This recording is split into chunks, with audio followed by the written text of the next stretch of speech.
ABC One Television. ABC One Television. ABC One Television. Le leader en actualité. La Constitution. Article 5 de la Constitution, la souveraineté nationale appartient au peuple. Et Constitution, les arrêts de la Cour sont rendus au nom du peuple. C'est le peuple a le pouvoir de contester les accords. Voyez-vous? Donc, comme le peuple ne se reconnaît pas dans ces arrêts qui sont censés être rendus à son nom, c'est le peuple qui a le pouvoir de rejeter les accords et le peuple est venu aujourd'hui pour rejeter ces accords. Donc, plutôt, le peuple est venu pour rejeter les arrêts. Donc, c'est le peuple congolais qui a le pouvoir de rejeter les arrêts de la Cour. Et donc, comme les arrêts rendus au nom du peuple ne respectent pas la volonté du peuple, le peuple a le pouvoir de rejeter les arrêts. Et donc, c'est ce peuple qui est venu pour rejeter les arrêts. Mais ça, ce sont des échauffements. Les entraînements. La grande marche. La marche du siècle. La marche de la vérité.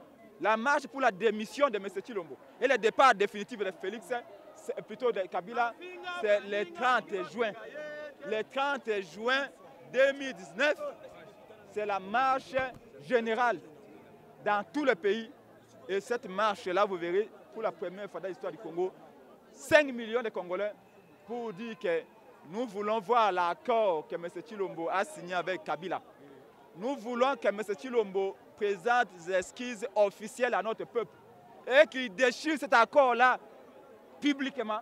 Et à ce moment-là, nous allons voir où va le Congo. Alors pourquoi vous avez seulement choisi cette journée-là de la fête chez nous, le 30 juin? C'est une journée de l'indépendance. Mais bien sûr, parce que c'est une journée symbolique. C'est un jour significatif. Parce que pour tout celui qui a étudié, depuis 60, il n'y a jamais eu un président légitime dans ce pays.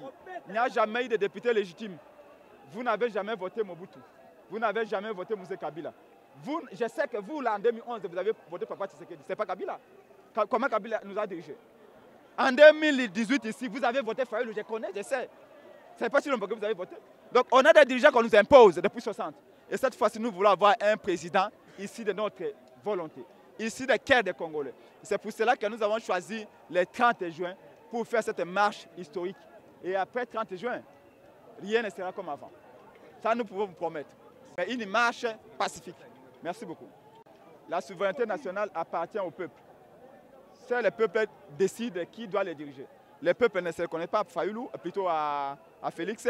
Le peuple se reconnaît plutôt à celui qui a donné les voix, Fayoulou. Et donc le peuple va en tirer les conséquences. Ne demandez pas au peuple ce qu'il doit faire. Le peuple sait ce qu'il doit faire. Parce qu'il est le seul souverain selon la Constitution.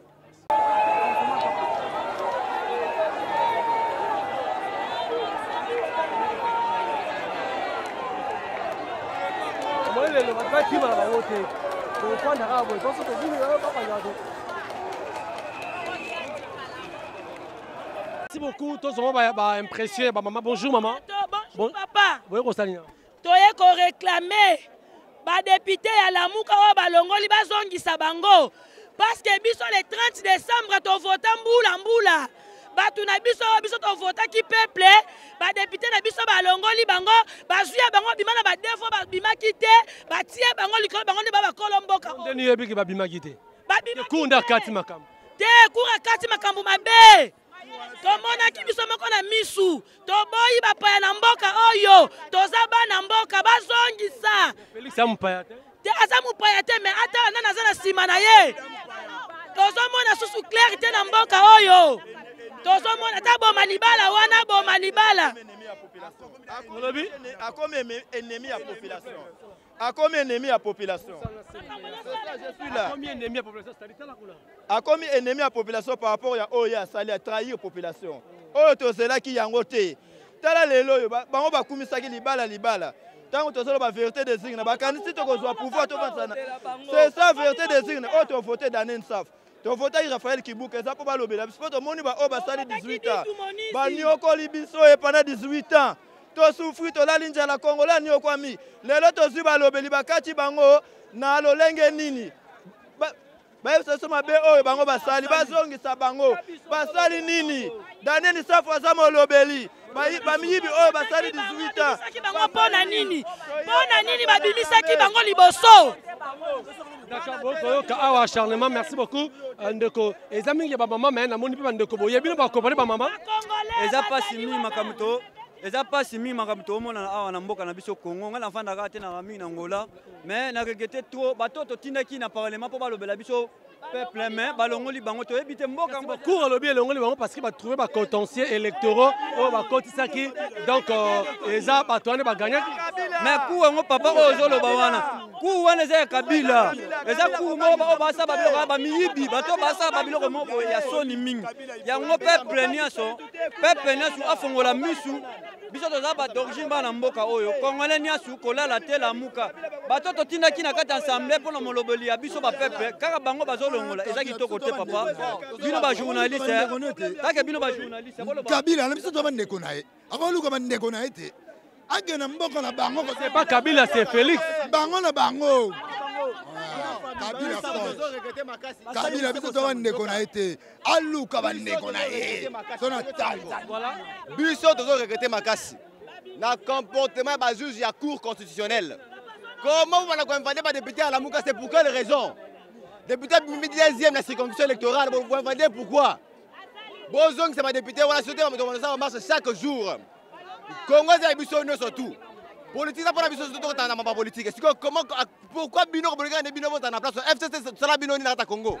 Vous avez géré pendant 18 ans passé vous savez le remonter. Pourquoi ne ton ennemi pourquoi ne Bino ton ennemi?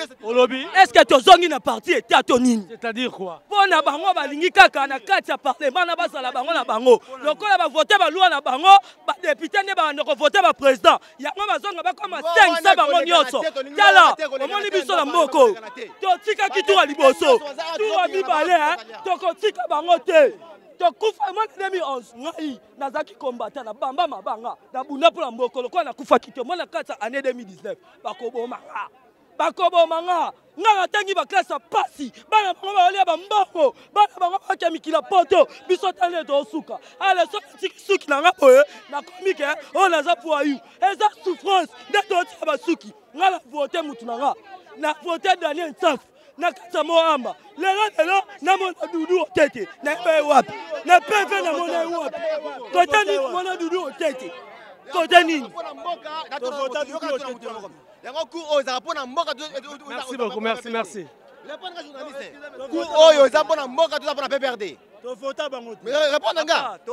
n'a posé question.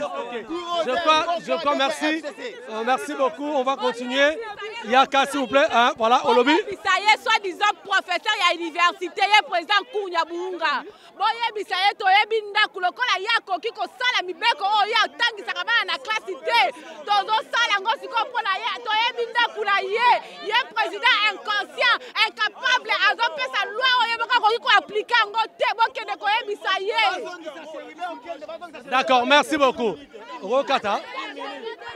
Merci beaucoup. On doit continuer juste qu'on soit ba réclamation il y a ba maman parce que les lots ne ba juger ba ya na cour pour réclamer pourquoi cour est invalidé plus ou moins 23 députés il y a opposition oyo pourquoi quand il s'abattu la majorité pour ça une majorité plus absolue.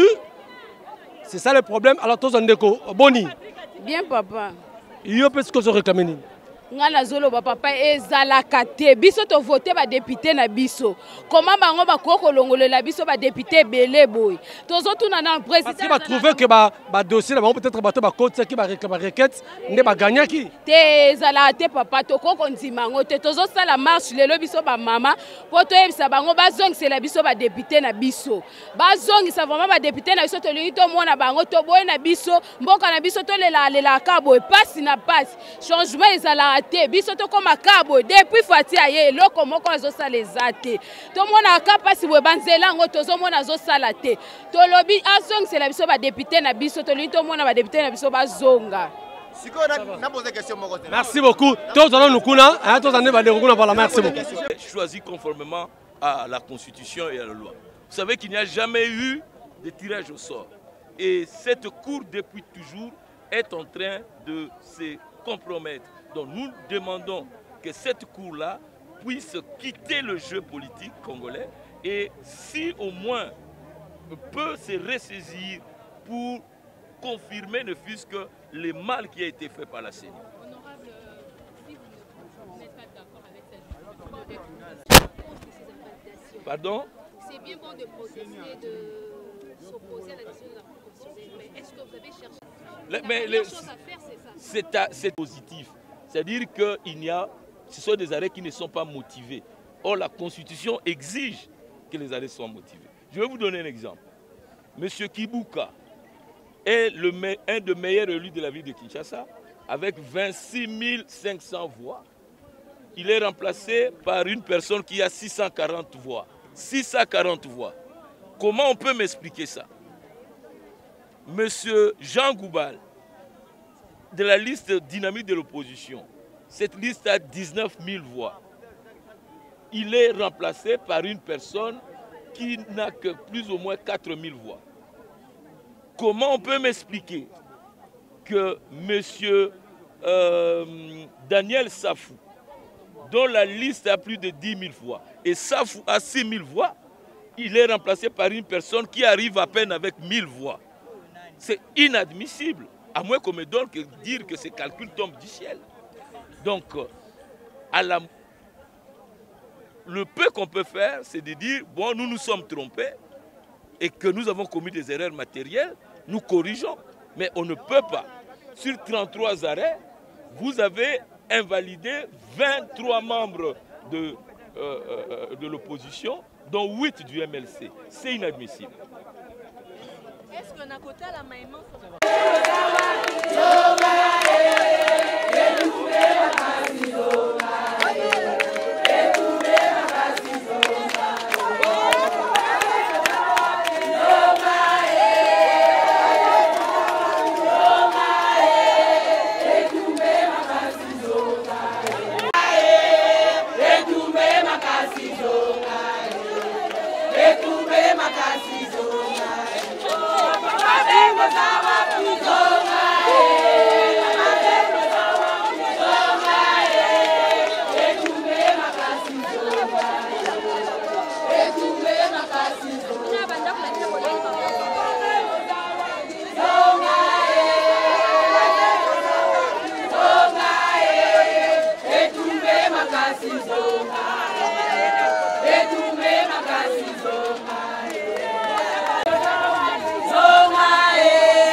Comme pour invalider les députés sans que bango moko baza l'associer na recomptage de vote. Yango moni ndeko. Mboka oyo komi ligablo ya bandeko moko ba komisango commerce troc. Donc soki balamuki ayoki nzala ye akei azumbongo aye invalider mutu a remplacer na mutu na ye. Ba ministre nyonso ya gouvernement Chibala bakomi ba député bango nyonso balingi bazala ba député mutu aye na $200 000 aye na 300 000 aye na 150 000 apesi ba invalider mutu oyo azalaki réellement élu yango tolobi soki batu ba comprendre te pour que totalement jusqu'à ce que ba considérer que ba erreur matérielle ezalaki ba revoir ba wana ba réhabiliter ba député na biso te. Ndeko na ngai soki eloko ezoleka eleki mbala sima bokomona mituka ya bapikepa ya pembe ezotalama na baporte na biso bakotisi mama na yo bakotisi papa obimi otuna bokende na baboti na nga wapi bayebiso ke basi bateki bango bazwi mbongo après koteka biso bakuzwa mboko bakokabolango biteni bateki et nous allons disparaître. Toyebisaki bango bino batu bolingi pouvoir bo réhabiliter Kabila sikoyo akomi ko somba ba poste nyonso ya mboka après ko somba mabele bakobenga na biso yango moni to telemi ndenge tozali awa ba mama bakoya batu mutusu bazoya il faut tozali belé soki kolala to kolala awa jusque mukolo bakoyebisa biso ke likambo wana ya ba député ya opposition bazongisi bango de makambo esili. Arrêt ya cour constitutionnelle ezala contesté te, mais constitution et reconnaître que erreur matérielle ezalaka. Mais erreur matérielle wana soki to soulever ndenge tomoni ke leki ebimi na nzela, il faut bazonga batala ba erreur ende place ezalaki ba réhabiliter ba député na biso. Mais cour eza likolo ya mboka te. Cour basalaka ngo pona ko protéger population. Basalaka ngo pona ko nyonga population te. Basalaka cour te pour que batumi balemisa to un groupe ya batu batiango marchandise na bango batekaka et puis bazoka mbongo pour que population nyokoma. C'est pas ça la cour constitutionnelle. Cour constitutionnelle nenga ben kango la haute cour. Et ça dernier rempart soki ozwaki costé na ba place mususu oye que ba sage bango. Mais ce que soki ba sage bakomi koteka justice. Donc mboke kufi, il faut peuple totalement. Ndeko na ngai au monaki na Soudan, moi na mwasi ya 22 ans, a telemi po na lipa ya mataki prix président akwei. Bongo biso bakwei sa ba député nyonso, batika batwa Kabila na parlement bango moko, basi bayibi biso présidence. Batie lukuta, batie fraude, baboto na biso ba député et finalement donc mboko oyo basalaka Kabila na batunaye, biso tozana droit lisusu te, yango wana il faut to la kisaka. Tozabatu net bandeko nyonso ya Afrique, net bandeko nyonso ya monde. Et que toko tellement to le kisaka Congo et kokufa te, bango nde bakokufa. Merci beaucoup. Bonjour. En fait, Tomoni Bino lo ya ba maman boye a on a cour constitutionnel pendant que déjà cour Akataki Makambo a invalidé plus de 23 députés à opposition. N'habité Bozoya pour quelle finalité? Pour finalité, il faut revoir Barré na bango. Comme bon le loi en tout cas, tant que maman ba telemi, c'est que makambo comme ma bé makas. Totem parce que biso to bota ba juge wana. Totem parce que biso to mema ba ona mabumu na biso.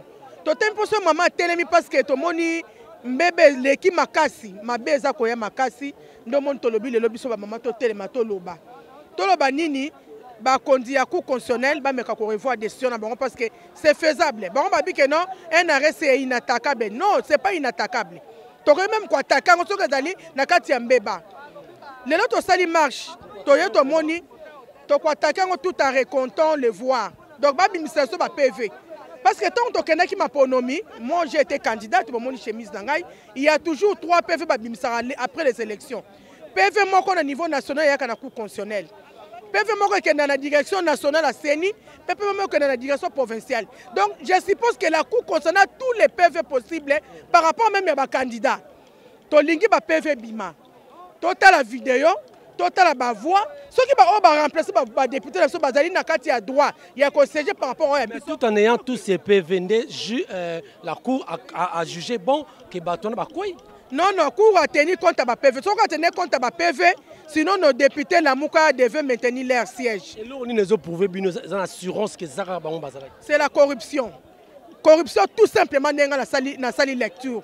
Il y a un autre le la bango bazu parce qu'on a on avait nos avocats, bah ko senga ba $100,000, ba $50,000. Donc la bango baza la carte à pouvoir, bazo qui mot d'ordre na likolo, no moni ba rendre barré. Barande barré sur mesure, Tolimba rétabli la député na biso na batwa na ba. Au cas où la cour à revenir dans côté. Oh, les alliés première action, donc ça deuxième action, c'est troisième action. Merci beaucoup. Merci. Voilà, voilà l'homme sous-seyé et outil différentes communes, bazoya toujours dans la cour pour qu'on va réclamer cour américaine, qu'on revoir. L'arrêt est inattaquable, mais je crois que cause à la paix est revue. Kata Nyoswana pour que bazongisa bandeko ya opposition na ba droit la bango bazonga ba stage. Merci beaucoup Tolanda.